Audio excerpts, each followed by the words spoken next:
رمضان المبارک کی آمد ہے۔ اللہ تعالیٰ یہ مبارک مہینہ ہمیں نصیب فرمائے۔ سلف صالحین کے بارے میں آتا ہے کہ وہ 6 مہینے پہلے ہی اللہ رب العزت سے دعائیں شروع کر دیتے تھے کہ اے اللہ ہمیں رمضان کا مہینہ نصیب فرما۔ 6 مہینے سے مسلسل دعائیں کرتے رہتے تھے، اور جب رمضان گزر جاتا تو پھر اللہ سے یہ دعا کرتے رہتے تھے 6 مہینے، اے اللہ اس رمضان میں ہم نے جو عبادات کی ہیں، جو اللہ تیری راہ میں خرچ کیا ہے، جو روزہ رکھا ہے، جو قرآن کی تلاوت کی ہے، اے اللہ اس کو قبول فرمانا۔ تو گویا پورا سال ہی رمضان کے ساتھ ایک طرح کا تعلق وہ قائم رکھتے تھے۔ 6 مہینے سے دعائیں شروع کر دیتے رمضان کے مہینے کے لیے کہ اللہ ہمارے مقدر میں اس رمضان کو بھی لکھ دے، اور 6 مہینے بعد مسلسل اللہ سے یہ دعائیں کرتے رہتے تھے کہ یا اللہ اس مبارک مہینے میں ہم نے جو عبادات کی ہیں ان کو قبول فرما۔ ہم بھی دعا کرتے ہیں کیونکہ زندگی کا کچھ پتہ نہیں ہے۔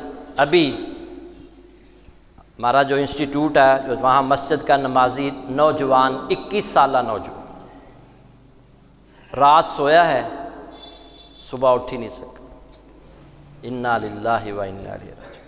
ہمارا بڑا اچھا نمازی ساتھی تھا، اور اللہ تعالیٰ نے اس کو ہدایت بھی دی توحید کے رستے پر۔ ابھی چند ہی ماہ پہلے اس نے توحید کے رستے کو اختیار کیا، تو اللہ رب العزت اس کی مغفرت فرمائے۔ تو زندگی کا کچھ پتہ نہیں ہے، دعا کریں اے اللہ بھی چند دن باقی ہیں، ہمیں زندگی عطا فرما، اور یہ مبارک مہینہ ہمارے مقدر میں فرما۔ یہ بہت بڑی نعمت ہے، بہت بڑا اللہ کا فضل و کرم ہوگا کہ اللہ تعالیٰ یہ مبارک مہینہ ہمیں دوبارہ نصیب فرمائے۔ نبی صلی اللہ علیہ وسلم کے ایک صحابی ہیں حضرت طلحہ بن عبید اللہ رضی اللہ تعالیٰ عنہ، یہ 10 مبشرہ میں سے ہیں۔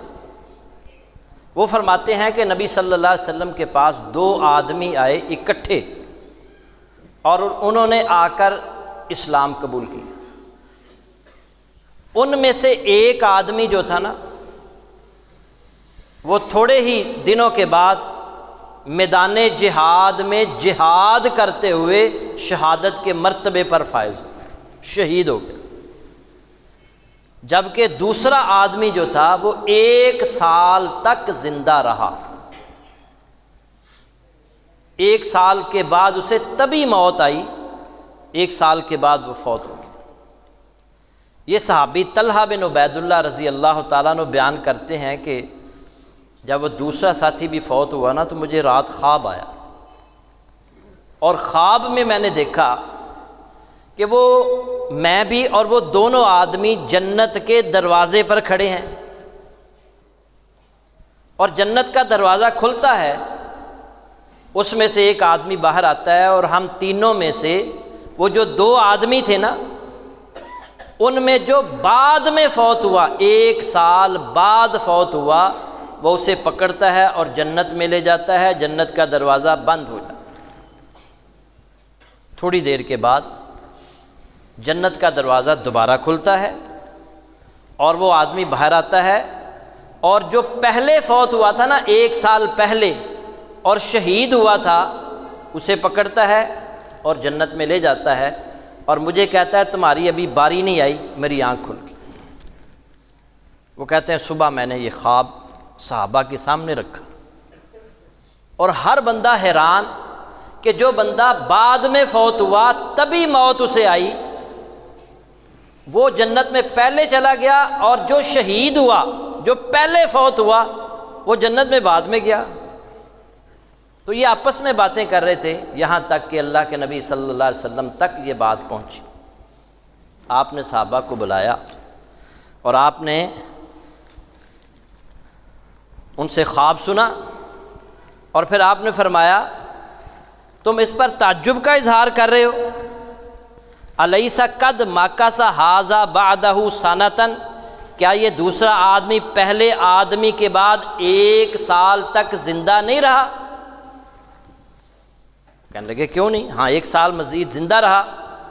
پھر آپ نے فرمایا وَأَدْرَكَ رمضان فصام وصلى قضا وقضا من سجدة في السنة، اس نے رمضان کا مہینہ پایا اور اس میں روزے رکھے اور سال میں اتنی اتنی اس نے نمازیں ادا فرمائیں۔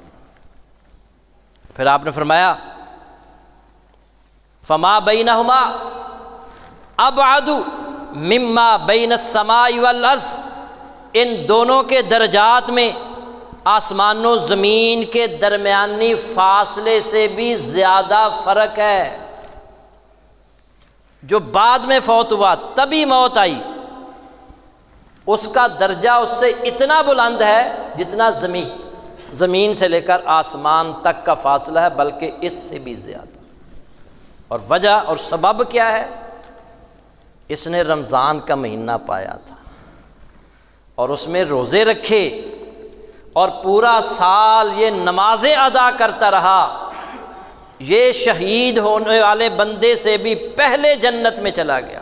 کتنا مقام ہے روزے رکھنے والے کا، نمازیں پڑھنے والے کا۔ اللہ تعالی ہمیں دونوں کی توفیق عطا فرمائے، روزے رکھنے کی بھی توفیق عطا فرمائے اور نمازیں ادا کرنے کی بھی توفیق عطا فرمائے۔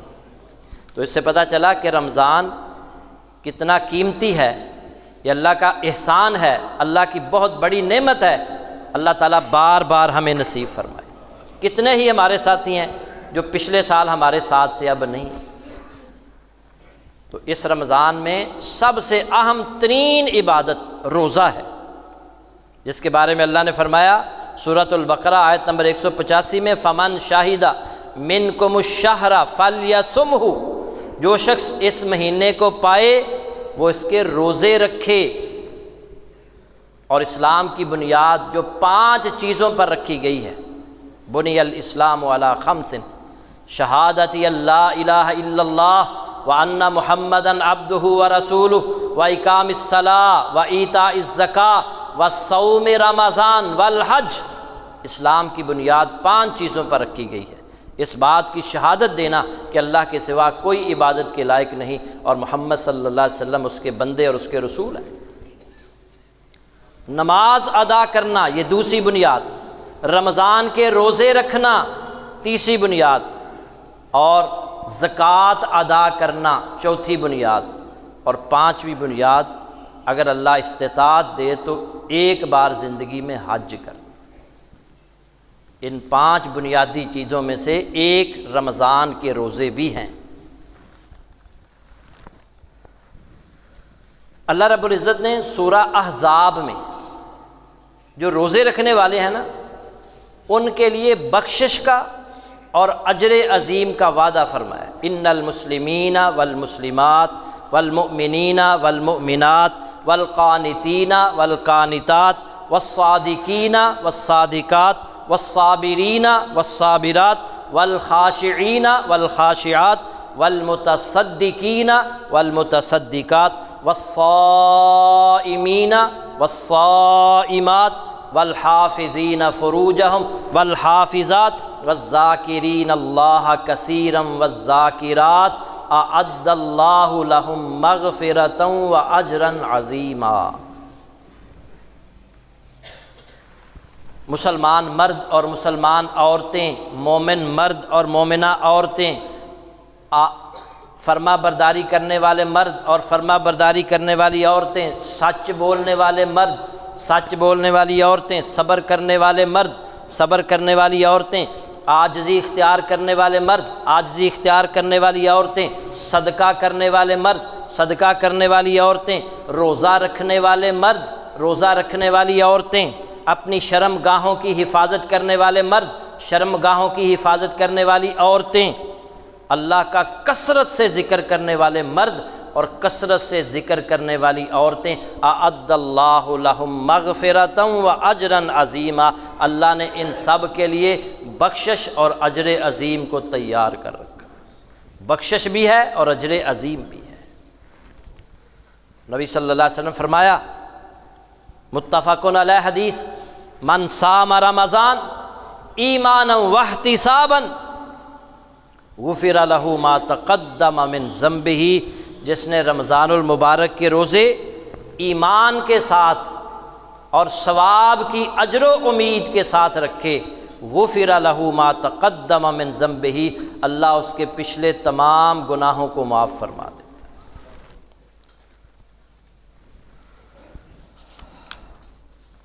اور روزے کا اجر صرف اللہ تعالیٰ کو معلوم ہے، یہ کسی کو معلوم نہیں ہے۔ اجر و ثواب لکھنے والا جو فرشتہ ہے اس کو بھی یہ معلوم نہیں ہے کہ روزے کا اجر کتنا لکھنا ہے۔ نبی صلی اللہ علیہ وسلم نے فرمایا کہ اللہ عز و جل فرماتا ہے، مسلم کی حدیث ہے، ابو ہریرہ اس کے راوی ہیں، ابن آدم کا ہر ایک عمل کئی گنا تک بڑھا دیا جاتا ہے، ایک نیکی 10 نیکیوں کے برابر، حتیٰ کہ 700 گنا تک بڑھا دی جاتی ہے۔ قال اللہ عز و جل، اللہ فرماتا ہے، الا الصوم فانہ لی وانا اجزی بہ، سوائے روزے کے جو صرف میرے لیے ہوتا ہے، میں ہی اس کا بدلہ دوں گا، اس لیے کہ یدع شہوتہ وطعامہ من اجلی، کیونکہ میری وجہ سے اپنی شہوت اور اپنے کھانے کو چھوڑتا ہے، میری وجہ سے۔ نماز ہم پڑھتے ہیں تو لوگ ہمیں نماز پڑھتے ہوئے دیکھتے ہیں، ہم قرآن پڑھتے ہیں تو لوگ ہمیں دیکھتے ہیں، روزہ یہ زکوٰۃ دیتے ہیں تو ہمیں دیکھتے ہیں، عمرہ کرنے جاتے ہیں، حج کرنے جاتے ہیں، لوگوں کو علم ہوتا ہے، مگر روزہ ایک ایسا عمل ہے جس کا علم صرف بندے کو ہے اور اللہ کو ہے، اس لیے اس کا اجر اللہ رب العزت خود عطا فرمائے۔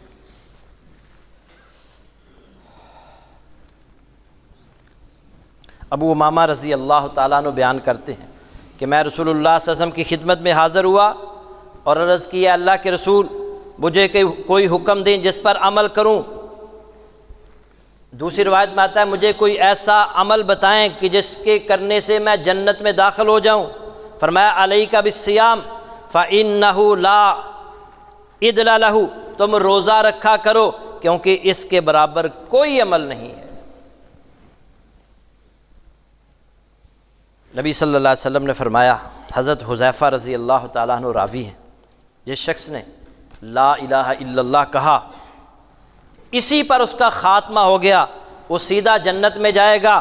ومن صام یوما ابتغاء وجہ اللہ، جس شخص نے اللہ کی رضا کی خاطر ایک دن کا روزہ رکھا، ختم لہ بہا دخل الجنہ، اسی حالت میں اس کا خاتمہ ہو گیا، وہ بھی سیدھا جنت میں جائے گا۔ روزہ رکھنے والا، اور روزہ رکھا ہوا ہے، موت آ گئی ہے، اللہ کے نبی فرما رہے ہیں کہ وہ جنت میں جائے گا۔ اور جس شخص نے اللہ کی رضا کی خاطر صدقہ کیا، اسی وقت اس کا خاتمہ ہو گیا، وہ بھی سیدھا جنت میں جائے گا۔ مسند احمد الترغیب والترہیب میں روایت موجود ہے، صحیح حدیث، جنت میں لے جانے والا عمل ہے۔ نبی صلی اللہ علیہ وسلم کے پاس ایک بدو آیا، ایک دیہاتی آیا، آپ مسجد نبی میں تشریف فرما ہیں، اس نے آتے ہی لوگوں سے پوچھا، تم میں سے محمد کون ہے جس نے نبوت کا اعلان کیا ہے؟ تو وہ آدمی کہنے لگا جس سے اس نے پوچھا، ان میں دیکھ لو جو سب سے زیادہ خوبصورت ہے وہ محمد صلی اللہ علیہ وسلم۔ چنانچہ وہ سیدھا رسول اللہ صلی اللہ علیہ وسلم کے پاس گیا اور جا کر کہنے لگا، اللہ کے نبی میں دیہاتی ہوں، مجھے بات کرنے کا سلیقہ اور طریقہ نہیں آتا، اگر کوئی کمی رہ گئی تو مجھے معاف کر دینا۔ پھر اس نے کہا، آپ اللہ کے نبی ہیں؟ فرمایا، ہاں میں اللہ کا نبی ہوں۔ اس نے کہا، آپ قسم کھا کر کہہ سکتے ہیں کہ میں اللہ کا نبی ہوں؟ فرمایا، اللہ کی قسم، میں اللہ کی قسم اٹھا کر کہتا ہوں، والذی نفسی بیدہ، اس ذات کی قسم جس کے ہاتھ میں محمد کی جان ہے، میں اللہ کا نبی ہوں، اللہ کا رسول ہوں۔ اس نے کہا، ٹھیک ہے، پھر مجھے بھی کلمہ پڑھائیں۔ آپ نے اس کو کلمہ پڑھایا، اشہد ان لا الہ الا اللہ و اشہد ان محمدًا عبدہ و رسولہ، مسلمان ہو گیا۔ پھر کہنے لگا کہ آپ کی کیا تعلیمات ہیں؟ آپ نے فرمایا، آپ تو مسلمان ہو چکے ہو، میری تعلیم یہ ہے کہ رمضان یہ 5 وقت کی نماز ادا کرنی۔ اس نے کہا، اور کوئی نماز فرض ہے؟ فرمایا، نہیں، صرف 5 نمازیں فرض ہیں، ہاں تم اپنی مرضی سے پڑھنا چاہو نوافل تو تمہیں اجر و ثواب ملے گا، لیکن 5 نمازیں فرض ہیں۔ اس نے کہا ٹھیک ہے، اور فرمایا رمضان کے روزے رکھنے ہیں سال میں ایک بار، اور کوئی، اس نے کہا اور کوئی روزہ فرض ہے؟ فرمایا نہیں، اور کوئی روزہ فرض نہیں۔ پھر اس نے کہا اور؟ آپ نے فرمایا کہ اگر تمہارا مال نصاب کو پہنچ جائے تو سال میں ایک بار زکوٰۃ دینی ہے۔ اس نے کہا اور؟ فرمایا کہ بس یہی میری تعلیم ہے، اس وقت حج فرض نہیں ہوا تھا۔ تو کہنے لگا بس جو جتنا آپ نے بتایا نا میں نے اتنا ہی کرنا ہے، نہ کم نہ زیادہ، صرف فرضی نماز ادا کروں گا، فرضی زکوٰۃ دوں گا، فرضی روزے رکھوں گا۔ آپ نے کہا ٹھیک ہے۔ وہ ایسے ہی واپس مڑا، اونٹ پر سوار ہونے لگا، اس کا پاؤں پھسلا، گر گیا، چوٹ لگی اور اسی وقت وہ فوت ہو گیا۔ اللہ کے نبی صلی اللہ علیہ وسلم آئے اور اس کے سر کو اپنی گود میں لیا، اور ایک روایت میں آتا ہے آپ نے اس کے ہونٹوں پر بوسہ لیا، اور پھر صحابہ سے فرمایا او میرے صحابہ جنتی دیکھنا ہے تو اس کو دیکھ۔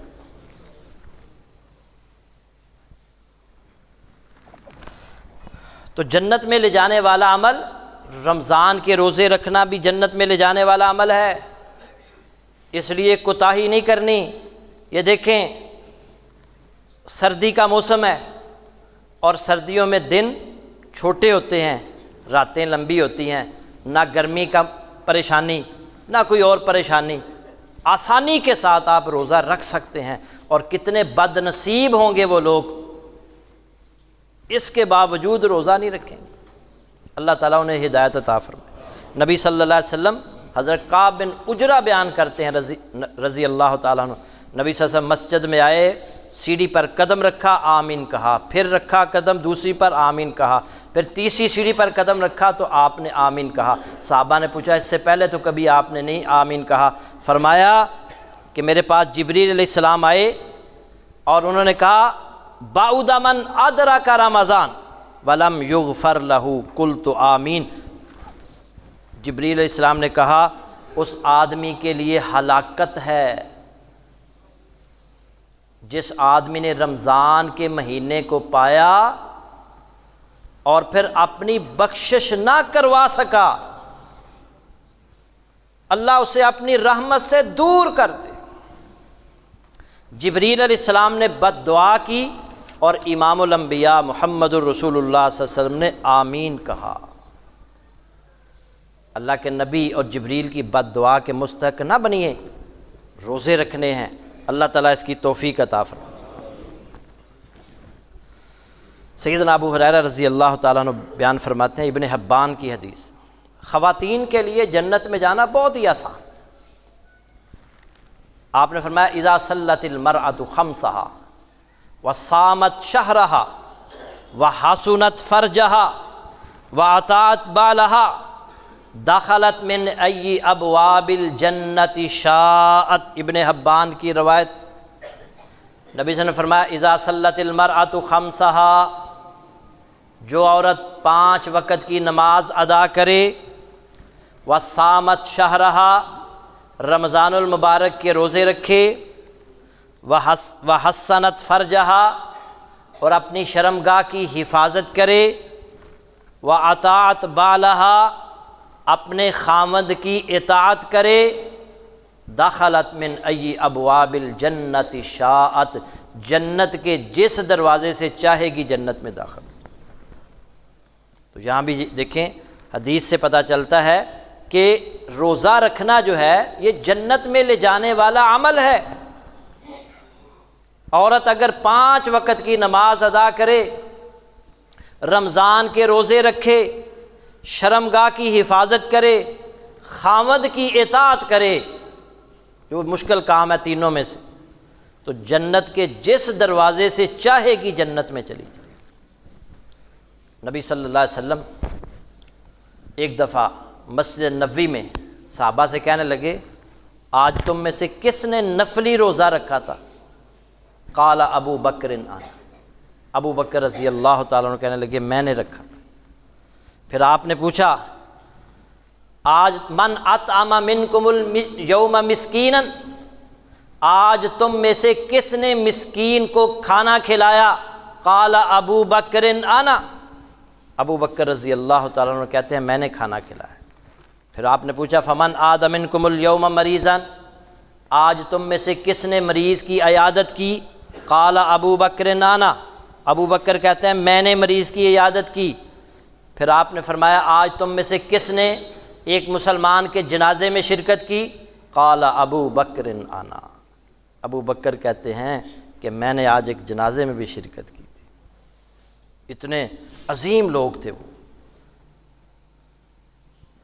مختصر سی زندگی میں اتنے بڑے بڑے کام کر گئے، لیکن اس کے باوجود یہ دیکھیں نفلی روزے بھی رکھتے ہیں، مسکینوں کو کھانا بھی کھلا رہے ہیں، جنازوں میں بھی جا رہے ہیں، تیمارداری کرنے بھی جا رہے ہیں۔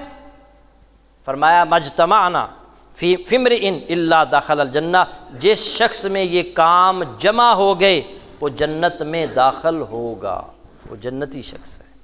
جو نفلی روزے رکھنے والا جنت میں جائے گا تو فرضی روزے رکھنے ہیں، اللہ اسے کتنا اچھا اجر عطا فرمائیں گے۔ ایک اور حدیث سنیے، رسول اللہ صلی اللہ علیہ وسلم کا فرمان ہے جنت میں کچھ محلات ایسے ہیں جن کے بیرونی حصے سے ان کا اندرونی حصہ اور اندرونی حصے سے بیرونی حصہ نظر آتا ہے، اس قدر نفیس اور عمدہ محلات۔ تو ایک اعرابی نے دریافت کیا اللہ کے رسول یہ کس کو اللہ عطا کرنے والا ہے؟ یہ جو جنت کے محلات ہیں یہ کس کے لیے ہیں؟ اعدہ اللہ لمن اطعم الطعام وألان الکلام وتابع الصیام وصلی باللیل والناس نیام، مسند احمد ابن خزیمہ میں یہ روایت موجود ہے۔ آپ نے فرمایا یہ محلات اللہ نے ان لوگوں کے لیے تیار کر رکھے ہیں جو روزے کثرت سے رکھتا ہے، جب رات کو لوگ سو رہے ہوں تو وہ نماز پڑھتا ہے، وہ لوگوں کو کھانا کھلاتا ہے اور لوگوں سے نرم گفتگو کرتا ہے۔ تو اس میں ایک ہمارے موضوع کے متعلق بھی بات ہے، جو کثرت سے روزے رکھتا ہے اللہ اسے ایسے جنت کے محلات میں جگہ دے گا جو اتنے نفیس اور عمدہ ہیں کہ اندر بیٹھے ہوئے ہوں گے تو باہر کی چیزیں نظر آئیں گی، باہر بیٹھے ہوں گے تو اندر کی چیزیں نظر آئیں گی۔ اللہ تعالیٰ ہمیں روزے رکھنے کی توفیق عطا فرمائے، رمضان کا مہینہ ہمیں بار بار نصیب فرمائے، اور ہمارے جو عزیز دوست رشتہ دار اس دنیا سے جا چکے ہیں پچھلے سال اس رمضان تک، اے اللہ ان سب کی مغفرت فرما، ان کے درجات بلند فرما۔ وآخر دعوانا ان الحمد للہ رب العالمین۔